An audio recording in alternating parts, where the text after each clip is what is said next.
पहले प्रश्न का उत्तर क्या होगा? ऋग्वेदस्य प्रथम मंडलस्य ऋषिः कः? ऋग्वेद के प्रथम मंडल के ऋषि कौन है? मधुचंदा, गृत्समद, अत्रिः या भारद्वाजः? ऋग्वेदस्य प्रथम मंडलस्य ऋषिः कः? मधुचंदा, गृत्समद, अत्रिः व भारद्वाजः? क्या हो जाएगा इसका उत्तर? ऋग्वेद के पहला मंडल यदि आप देखेंगे, इस प्रथम मंडल का जो नाम है, संज्ञा दी गई है इसे देवता, ये आप नोट कर लेना, ठीक है, कॉपी पे। क्या कहा जाता है इसे? देवता संज्ञा के नाम से जाना जाता है, ठीक है, नंबर 1 ये। और ऋग्वेद में आप देखेंगे तो इसमें 10 मंडल है, ठीक है। 10 मंडल होने के कारण इसको दशतई ऐसा भी कहा जाता है, ये भी लिख लीजिएगा। तो आप देखेंगे पहले मंडल के ऋषि कौन है? पहले मंडल के ऋषि है मधुचंदा। गृत्समद कौन से मंडल के हैं बताओ? तो गृत्समद है हमारे दूसरे मंडल के ऋषि। अत्रि को देखेंगे तो अत्रि है 5वें मंडल के ऋषि। और यदि भारद्वाज की बात करेंगे तो भारद्वाज को बताओ क्या? ठीक है, 6ठे मंडल के ऋषि है भारद्वाज। ये चारों नोट कर लेना। यहाँ पे भी जैसे ये 10 मंडल है। ऋषि जो है मधुचंदा, जो विश्वामित्र के पुत्र भी माने जाते हैं और अग्नि सूक्त के ऋषि माने जाते हैं, ठीक है। तो अग्नि सूक्त की यदि आप संख्या देखोगे तो पहले मंडल का पहला सूक्त कहा जाता है, ऋग्वेद का सबसे पहला सूक्त है अग्नि सूक्त, ठीक है जी। दूसरा प्रश्न देखते हैं। त्रिष्टुप छंदसी वर्णनानाम संख्या भवति। त्रिष्टुप छंद में वर्णों की संख्या क्या है? 36, 28, 44 या फिर 48? यदि आप वेदों में देखेंगे तो 7 छंद मुख्य रूप से माने गए हैं, ये आप नोट कर सकते हैं। तो सबसे पहले आता है गायत्री, ठीक है। क्या छंद है पहला? सबसे पहला गायत्री, इसको नोट कर लो, मैं शॉर्ट में लिखूंगा गायत्री। दूसरा आता है उष्णिक, गायत्री उष्णिक। फिर आता है अनुष्टुप,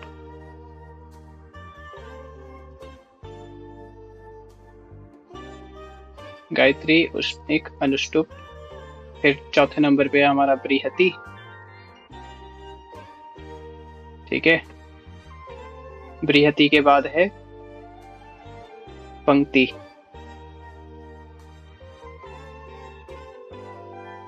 नोट कर लेना इसको भी।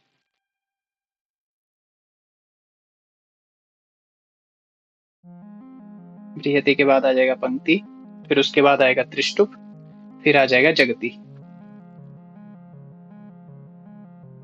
इतना तो पता होगा,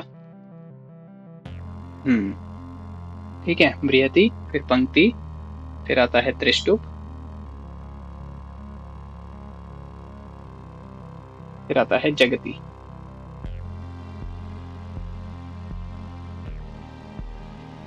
अब इनमें इसको शॉर्ट फार्मूला यदि किसी को याद नहीं हो तो सिर्फ इतना ही, पहले अक्षर को गा उ अ ब्री पंग त्रि ज ऐसे करके भी याद कर सकते हैं आप लोग इसको, ठीक है। तो ये 7 छंद। गायत्री में आप देखेंगे तो कितने वर्ण आते हैं? 24 वर्ण आते हैं, नोट कर लेना, ठीक है। उष्णिक में देखेंगे तो उष्णिक में 28 वर्ण आते हैं, ठीक है। गायत्री में 24, उष्णिक में 28। अनुष्टुप में देखेंगे तो 32, आप सभी को पता होगा, अनुष्टुप तो सबका प्रिय है ना। 4 पाद का होता है, 8 वर्ण होते हैं एक में, तो 8 चौके 32। बृहति में 36 होंगे, ठीक है। पंक्ति में देखेंगे आप तो पंक्ति में 40 वर्ण, ठीक है।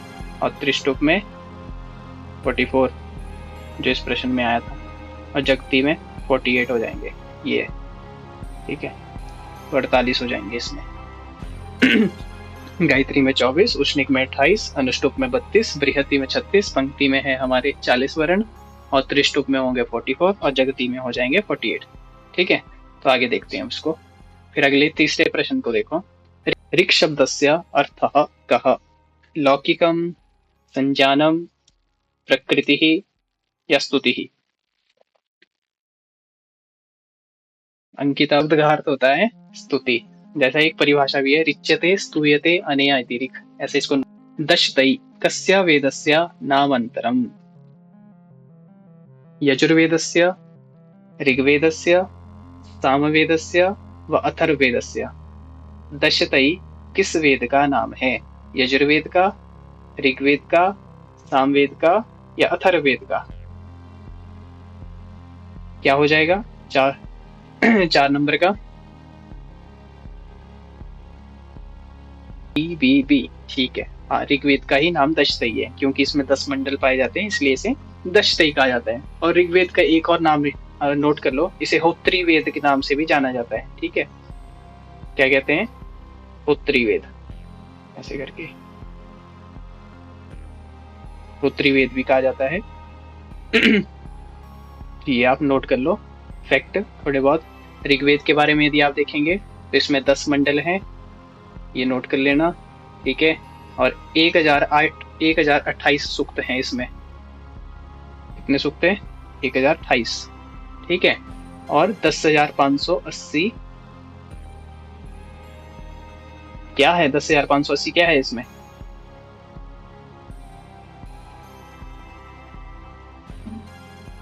हाँ, मंत्र है। 10,580.25 ऐसा आपको उल्लेख मिलता है। हाय प्रभु, आगे चलते फिर। महायज्ञाः कति भवन्ति? त्रयः, पंच, अष्ट व एकादश? इसका उत्तर बताओ। महायज्ञाः कति भवन्ति?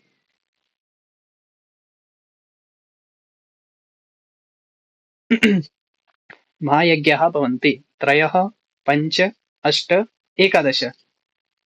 तो यहाँ से आप नोट कर सकते हो। ठीक है, ब्रह्म यज्ञ जो है उसमें हम वेदों का अध्ययन इत्यादि जो उसमें कृतज्ञता को प्रकट करते हैं। और देव यज्ञ आप देखेंगे तो इसमें हवन इत्यादि देवों की स्तुतियां की जाती हैं, वो देव यज्ञ होगा। पितृयज्ञ में यदि आप देखोगे तो इसमें तर्पण और सेवा भाव दिखाई देता है, मतलब जो पितृ श्राद्ध इत्यादि जो हम करते हैं उनके प्रति, तो ये वो यज्ञ है। ठीक है, और मनुष्य यज्ञ में क्या करते हैं? नृयज्ञ, जिसे इसे ही नृयज्ञ भी से ही कहा जाता है। ठीक है, तो यहाँ पे कंफ्यूज मत होना, मनुष्य यज्ञ वही। तो मनुष्य यज्ञ में हम देखेंगे जब तो उसमें हम क्या करते हैं? अतिथि का सत्कार करते हैं। ठीक है, अतिथि सत्कार मतलब अतिथि देवो भव, अतिथि आएगा उसे भोजन, वो भूखा नहीं रहना चाहिए, तो ये अतिथि मनुष्य यज्ञ है, नृयज्ञ। अब भूत यज्ञ, जिसे हम बलि यज्ञ के नाम से भी जानते हैं, भूत यज्ञ भी कहते हैं, तो इसी का दूसरा नाम आपको कई बार बलि यज्ञ ऐसा करके ही मिलेगा, है ना? तो इसे याद रखना, कंफ्यूज मत होना। यहाँ पे कई कई स्थान पे हमें बलि ऐसे करके मिलेगा, ये बलि यज्ञ। तो इसमें हम इसमें क्या करते हैं? भूत यज्ञ बोलते हैं जो, मतलब जब आप खाना खुना खाते हैं तो उस समय जब हम गौ के लिए ग्रास निकालते हैं, पशु पक्षियों के लिए ग्रास निकालते हैं, वो भूत यज्ञ होता है। ठीक है, तो ये 5 यज्ञ आपको याद रखने हैं। सबसे पहले ब्रह्म यज्ञ, फिर देव यज्ञ, फिर पितृयज्ञ, फिर नृ यज्ञ, मनुष्य यज्ञ भी कहा जाता है इसे, फिर भूत यज्ञ, बलि यज्ञ। ठीक है। प्रश्न नंबर 6। दर्श पौर्णमास यज्ञे दर्श शब्दस्य को अर्थः? दर्श शब्द का क्या अर्थ होता है? दर्श पौर्णमास में जो ये दर्श शब्द है उसका क्या अर्थ होता है? शुक्लः, पूर्णिमा, अमावस्या व प्रतिपदा? ये बताओ प्रश्न नंबर 6 का उत्तर। ठीक है, तो यहाँ पे जैसे है, दर्श पौर्णमास से एक वैदिक इष्टि है। ये क्या है? ये वैदिक इष्टि है जिसमें दर्श का अर्थ होता है अमावस्या, क्योंकि इस दिन चंद्रमा नष्ट होकर पुनः दृश्य यानी दिखाई देता है। अब ये जो दर्श है ना, दर्श, ये दर्श में आप नोट कर लेंगे, यहाँ पे दृश्य धातु है। ठीक है, तो इसको नोट कर लेना, दृश्य धातु जो देखने अर्थ में होती है, ऐसे करके, तो दृश्य करके ऐसे ये रहेगा। ठीक है साहब। और पूर्णमास का अर्थ होता है पूर्णिमा, जैसे पहले बताया था मैंने आपको। ठीक है, तो ये भी समझ आ गया होगा, बिल्कुल ठीक हो रहे हैं आप। यम यमी संवादे यमी का आसीत? यमस्य भार्या, यम की पत्नी थी, यमस्य भगिनी, यम की बहन थी, या फिर यमस्य स्नुषा, मतलब स्नुषा बोलते हैं बुआ को, ठीक है, वैसे करके, या माता मही नानी थी, क्या थी? यम की यमी क्या थी? पत्नी थी, भगिनी थी, बहन थी, या फिर स्नुषा थी, या फिर माता मही थी? बताओ जी।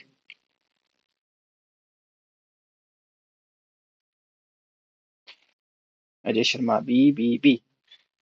ठीक है, ठीक कह रहे हैं आप लोग, यम की बहन ही थी वो, यदि आप पढ़ेंगे तो। अच्छा, यहाँ पे एक प्रश्न बनता है, वो पूछता हूँ मैं आपको, जैसे यम यमी संवाद किस वेद से संबंधित है? तो बताओ, जल्दी बताओ।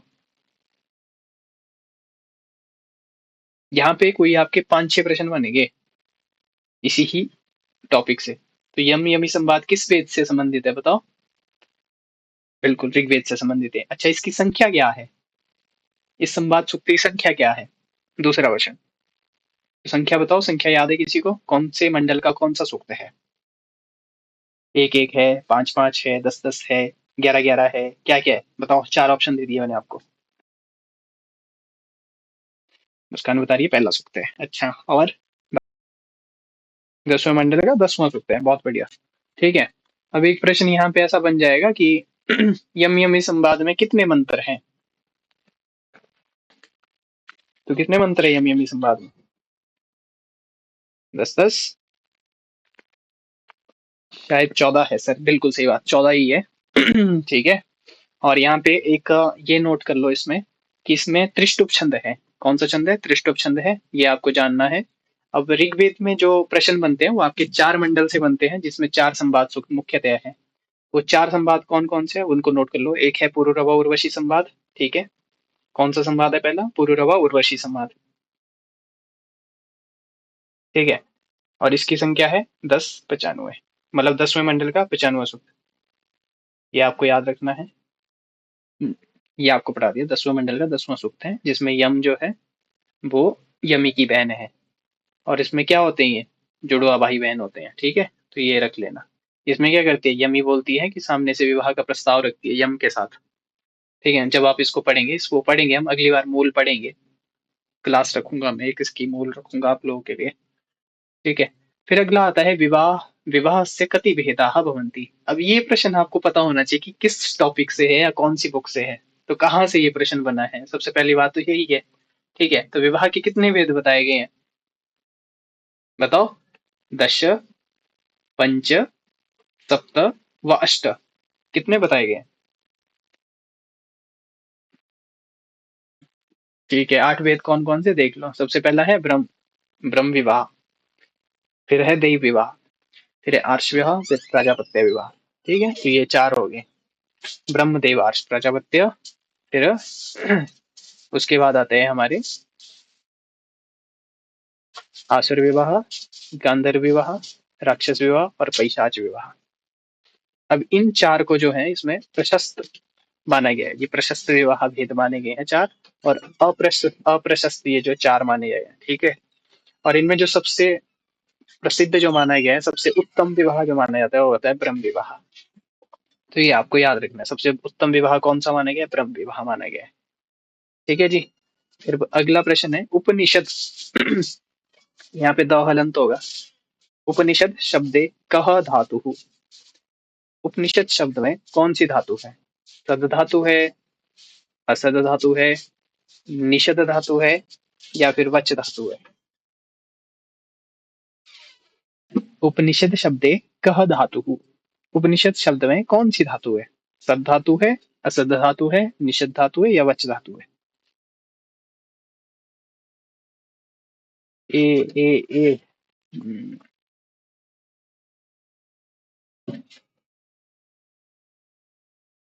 तो वच धातु तो बिल्कुल नहीं होगी, ये आप लोगों को पता लग गया होगा। असद भी नहीं होगी, ये भी आप लोगों को पता होगा। जो कंफ्यूज होते हैं वो इन दो में होते हैं, तो आप ठीक ही कह रहे हैं, सद धातु ही है। ये नोट कर लेना, ठीक है। सद धातु, इसमें जो है क्विक प्रत्यय जब करेंगे तब जाके बनता है ये।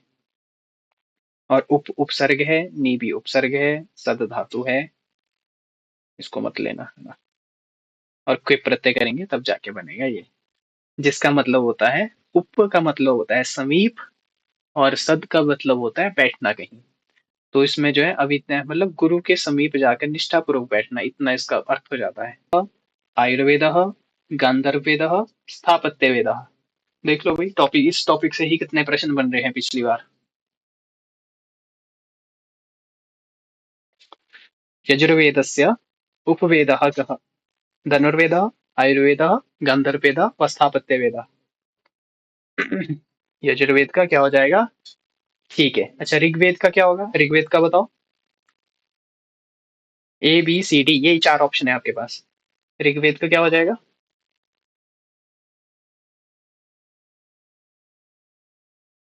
ठीक है, धनुर्वेद सही है उत्तर। ऋग्वेद का क्या होगा? बिल्कुल सही है जी, आयुर्वेद हो जाएगा ना। अच्छा, अथर्ववेद का बताओ, अथर्ववेद का क्या होगा इसमें? उपवेद। अथर्ववेद का उपवेद क्या हो जाएगा? अथर्ववेदस्य उपवेदः कः?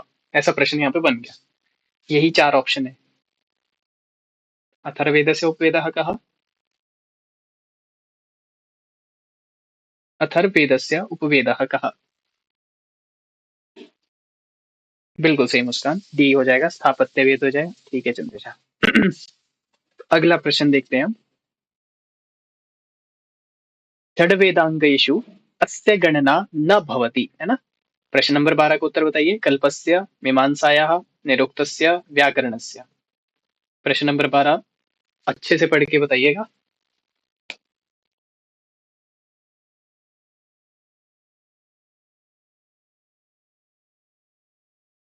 हम्म।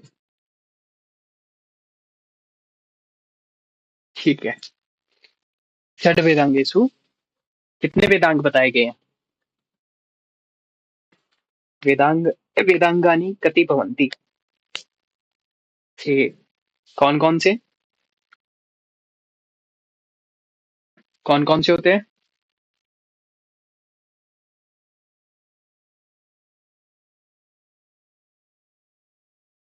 शिक्षा और कल्प। बिल्कुल आगे और? भाई आप लोग भी बोल दिया करो, आपका लोगों का रिवीजन होता रहेगा साथ साथ में। अभी तो सरल सरल प्रश्न आए हैं, अभी तो देख रहा हूँ बेसिक कितना कितना क्लियर है। मजा तो आगे आगे आएगा। अच्छा, शिक्षा कल्प ज्योतिष व्याकरण।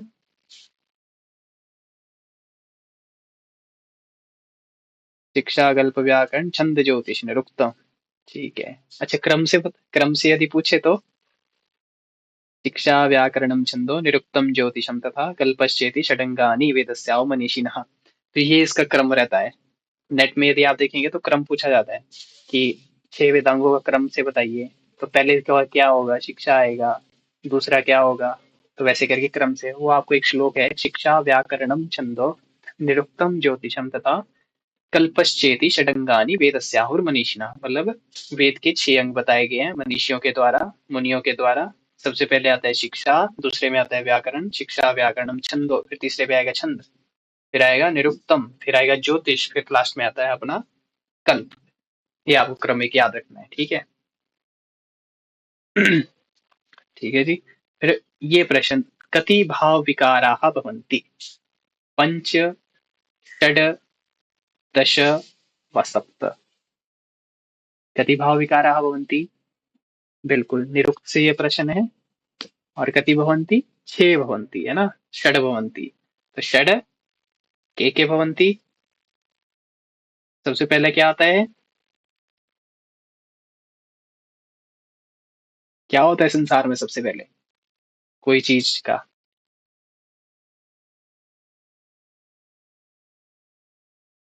कति भाव विकारा भवन्ति? षड भवन्ति, के भवन्ति? अगर नहीं पता तो नोट कर लो। निरुक्त में महर्षि निरुक्त के जो रचनाकार है वो यास्क हैं। ठीक है, ये नोट कर सकते हैं आप। उसमें आचार्य वार्षायणी के मत के अनुसार जो है भाव विकार छह बताए हैं उन्होंने। सबसे पहले आता है जायते। ठीक है, सबसे पहले क्या आएगा? जायते। फिर होता है अस्ति। जायते का मतलब होता है उत्पन्न होना किसी का। जैसे आप देखेंगे पेड़ पौधा अगर कोई है तो सबसे पहले क्या होगा? उत्पन्न होगा। फिर होता है विद्यमान होना। जैसे ही वो उत्पन्न होगा फिर उसके बाद हम बोलते हैं ना, उसके देखने के बाद बोलेंगे अस्ति, हाँ भी अब है, विद्यमान है। फिर उसमें आप जब देखेंगे धीरे धीरे तो विपरिणमते, मतलब वो बदलाव आता है उसमें। ठीक है, वो बदलना शुरू हो जाता है। सबसे पहले उत्पन्न होती है कोई वस्तु तो बोलेंगे जायते। दूसरा विद्यमानता, जब हमारे को उसकी पता लगती है कि हाँ ये है कोई चीज तो अस्ति। और उसमें जब बढ़ने और शुरू हो जाता है बढ़ा, जब विकार आते हैं उसकी टहनियां निकलने लगती है, पत्ते निकलने, तो विपरिणमते बदलता है। फिर वर्धते, धीरे धीरे उसकी वृद्धि होती है। फिर बाद में आप धीरे धीरे जब लंबे समय में देखेंगे तो अपक्षीयते, घट जाता है। क्या करते हैं? फिर कटिंग कुटिंग करते हैं ना आप लोग की, तो अपक्षीयते घटना शुरू हो जाता है। और लास्ट में उसका नष्ट हो जाता है, तो इसके कहेंगे नश्यति, विनश्यति थी, या फिर विनश्यति होगा। यहाँ पे नोट कर लेना, ठीक है? जल्दी जल्दी में बनी है पीडीएफ। जायते अस्ति विपरिणमते वर्धते अक्षीयते विनश्यते इति। किसका मत है ये? वार्षायणी का मत है और निरुक्त में बताया गया है। तो निरुक्त के जो रचयिता है वो है यास्काचार्य। ये आपको नोट याद करना है, ठीक है? फिर अगला आता है यज्ञ काल निर्णयार्थम कस्य वेदांगस्य उपयोगः भवति? यज्ञ काल के निर्णय के लिए किस वेदांग का उपयोग किया जाता है? तो आपको पता है वेदांग 6 है, तो इनमें से किसका उपयोग किया जाता है बताओ? व्याकरणस्य, निरुक्तस्य, ज्योतिषस्य, वकल्पस्य।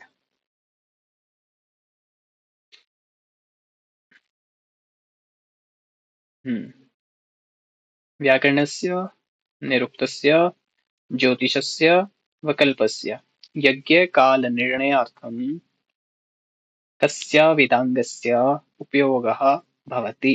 तो किसका उपयोग होता है? ज्योतिष का उपयोग होता है ना? याद कर लेना मुस्कान और क्या नाम है, अंकिता, है ना? कंफ्यूज होंगे, ज्योतिष नहीं रखा है तुम लोगों ने। ठीक है।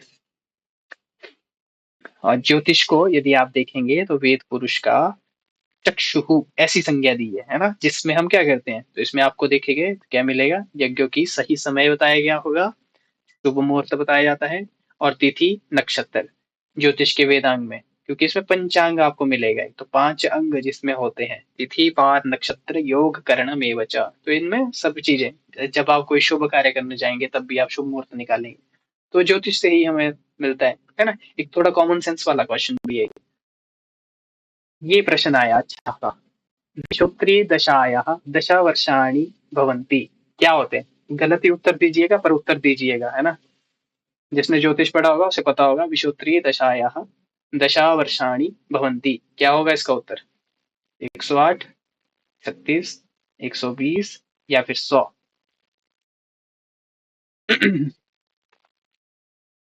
बिल्कुल सही। क्या हो जाएगा इसका उत्तर? 120, है ना? वो विंशोत्तर एक शतम ऐसे करके, तो 120 वर्ष माना गया। ठीक है। ठीक है, आगे। तमो ग्रहु कौ? शनि राहु, राहु केतु, शनि केतु व भौम केतु, क्या माने गए तमो ग्रहु को? बताओ, 16 का उत्तर क्या होगा?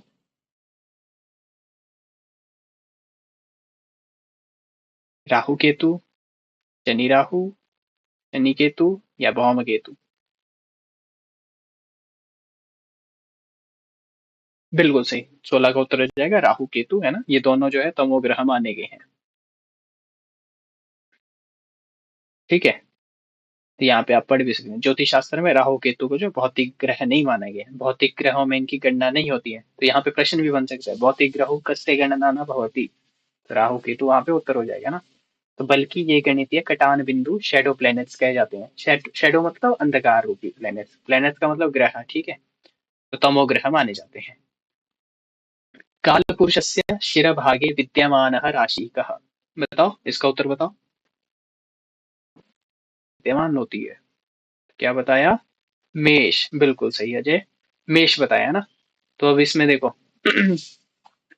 मेष कहाँ माना जाता है? मस्तक पर, शिरोभाग में माना जाता है, इसको नोट कर सकते हैं आप लोग। वृष का देखेंगे तो मुख मानते हैं, मिथुन का देखेंगे तो वक्षस्थल, कंठ और दोनों हाथ, ये स्थान माना जाता है उसका। ठीक है। और कर्क का क्या माना जाता है? हृदय स्थान माना जाता है। और सिंह का क्या माना जाता है? उदर माना जाता है। और कन्या का कटी और कमर। ठीक है, मेष, वृक, मिथुन, कर्क, सिंह, कन्या, तुला, वृश्चिक, धनु। ठीक है। तो प्रश्न नंबर 18 का उत्तर बताओ पढ़ के।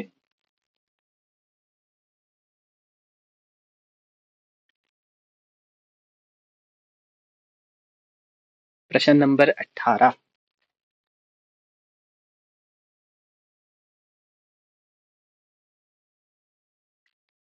प्रश्न नंबर 18 का उत्तर क्या होगा?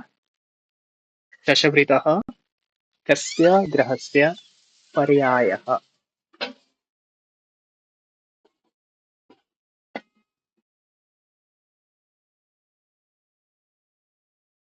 बी, सी और बाकी?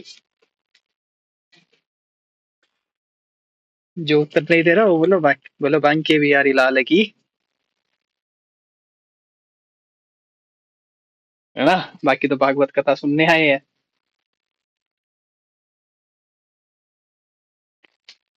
अगर आप यहाँ गलतियां नहीं करेंगे तो पेपर में बहुत गलतियां करेंगे, इतनी मैं गारंटी देता हूँ। यहाँ पे आपको ऐसा कि अगर कोई रोकेगा टोकेगा तो आपको याद रहेगा, नहीं इस प्रश्न के लिए मैंने ये प्रश्न गलत किया था, इस प्रश्न का आंसर ये होगा, है ना? तो इस प्रश्न का उत्तर क्या होगा? तो इसलिए भाई दे दिया करो उत्तर, है ना? नहीं पता हो कोई बात नहीं, गलत भी करेंगे कोई चक्कर नहीं है। तो बताओ, शशवृतः कस्य ग्रहस्य पर्यायः? बताओ इसका उत्तर क्या होगा?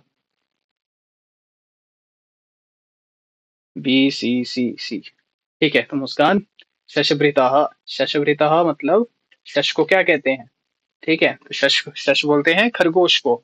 तो जब आप चंद्रमा पे देखेंगे ना, तो उसमें बताया गया है, इसके बारे में बात की गई है। तो चंद्रमा पे जो है वो एक खरगोश के समान जो है हमें दिखाई, उसकी छवि दिखाई देती है। तो जो काला जैसा धब्बा जो उसकी वो बता रहे हैं शशवृता करके, है ना? तो इससे चंद्रमा चंद्रस्य, तो ये ठीक हो जाएगा। ठीक है, नोट कर लेना इसको, शशवृता। ये देखो यहाँ पे लिखा है, शश का अर्थ होता है खरगोश और भृत का अर्थ होता है धारण करने वाला। तो जो खरगोश को धारण करने वाला है वो कौन है? चंद्रमा। चंद्रमा में जब आप देखेंगे तो उसमें एक आकृति दिखाई देती है, जो काला सा धब्बा है, वो खरगोश के तरह माना गया है। तो इसलिए शशवृतः चंद्रमा का पर्यायवाची हो जाएगा। ठीक है साहब। ये प्रश्न भी थोड़ा सा अच्छा है। त्रिकोण भाव संज्ञा कयोः भावयोः विद्यते? तो त्रिकोण संज्ञा किसकी होती है इनमें?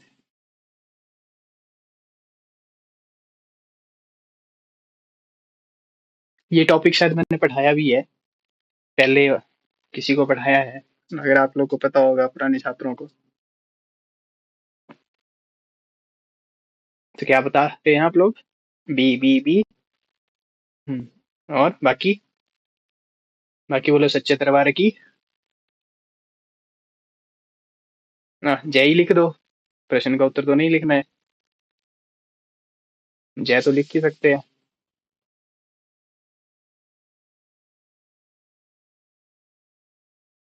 ठीक है, तो ये उत्तर हो जाएगा इसका 5 9। इसमें आप नोट कर सकते हैं, एक को भी त्रिकोण संज्ञा भाव में माना जाता है, 1 5 और 9, इन तीनों को। ठीक है, इन तीनों की कौन सी संज्ञा होती है? त्रिकोण भाव संज्ञा होती है। ठीक है, तो यहाँ पे आगे वो आपके ऊपर डिपेंड है। ठीक है, तो ग्रह है, यहाँ पे देखेंगे आप, तो सूर्य, सूर्य ग्रह की यदि उच्च राशि देखेंगे तो क्या आती है? मेष, है ना? और नीच राशि क्या हो जाएगी इसकी? तुला, लिब्रा। ठीक है, वैसे ही ग्रह जो है इसका, यदि चंद्रमा देखेंगे तो चंद्रमा की उच्च राशि आती है टॉरस। ठीक है, और डेविलेशन देखेंगे तो स्कॉर्पियो, स्कॉर्पियो मतलब वृश्चिक राशि। मंगल ग्रह का देखेंगे तो मकर। इसमें आपको एक शॉर्ट फार्मूला, यदि आपको याद करने में कोई समस्या होगी तो आपको 12 राशि के नाम क्रम से याद होने चाहिए, जैसे मेष, वृक, मिथुन, कर्क, सिंह, कन्या, तुला, वृश्चिक, धनु, मकर, कुंभ, मीन, ऐसे करके आपको एक बार नाम याद करने हैं इसके। ठीक है, जब आपको ये चीज याद हो जाएगी तो इसमें आपको दो चीजें तो जरूर याद करनी पड़ेगी। ये दो चीजें मतलब ग्रह और उच्च राशि। जैसे मेष की सूर्य की आएगी मेष, उच्च राशि है, तो इसकी जो 7वें नंबर पे राशि आएगी वो आएगी आपकी नीच राशि इसकी। ठीक है, इसी ग्रह की। अब चंद्रमा की उच्च राशि वृष राशि है, तो इसकी जो 7 नंबर पे जो हमें वृश्चिक मिलेगी, वृश्चिक आएगी 7वें नंबर पे, यदि आप काउंट करेंगे तो इसकी आ जाती है नीच राशि में आ जाता है। ठीक है, तो ये फार्मूला अगर कॉन्सेप्ट अच्छा है, याद हो गया, तो ये दो चीजें तो आपको याद रखनी है, जैसे सूर्य का मेष, चंद्रमा का वृष, मंगल का मकर, बुध का कन्या, बृहस्पति का कर्क। तो कर्क से देखेंगे हम 7वें नंबर पे राशि कौन सी आएगी, तो आप जब देखेंगे कर्क, सिंह, कन्या, तुला, वृश्चिक, धनु, मकर, तो मकर जो है 7वें नंबर पे आ रही है, इसलिए मकर क्या हो जाएगी? उसकी नीच राशि हो जाएगी। ठीक है, अब शुक्र ग्रह का देखते हैं, तो शुक्र की आती है मीन। तो मीन राशि जब आप देखेंगे उच्च राशि में आएगी, तो मीन की 7वीं राशि आगे काउंट करनी है। मीन कैसे? मेष, वृक, मिथुन, कर्क, सिंह, कन्या, तुला, वृश्चिक, मकर, कुंभ, मीन। मीन जो है लास्ट में आएगी, वहां से 7वें नंबर पे जब आप काउंट करेंगे तो 7वें नंबर पे ये आ गई आपकी कन्या। ठीक है, फिर आगे शनि में देखेंगे, तो शनि में जो है उच्च राशि है इसकी तुला। नोट कर लेना, स्क्रीनशॉट लेना होगा स्क्रीनशॉट ले लो, देख लो जैसे भी आपको ठीक लगे। तो तुला से आगे कि आप 7वें नंबर पे राशि देखेंगे तो आता है मेष। ठीक है, राहु की देखेंगे तो राहु की आती है मिथुन, मिथुन, और 7वें नंबर पे आएगी धनु। ठीक है, तो ये नीच राशि हो जाएगी, ये नीच राशि है और ये उच्च राशि है। ठीक है, केतु का देखेंगे तो केतु की उच्च राशि हो जाएगी धनु। ठीक है, और मिथुन हो जाएगी इसकी, क्या हो जाएगी? नीच राशि हो जाएगी। ठीक है, तो आज की कक्षा यही समाप्त। क्लास कैसी रही आपको बता देना भाई, फीडबैक दे दो, है ना? अगर ऐस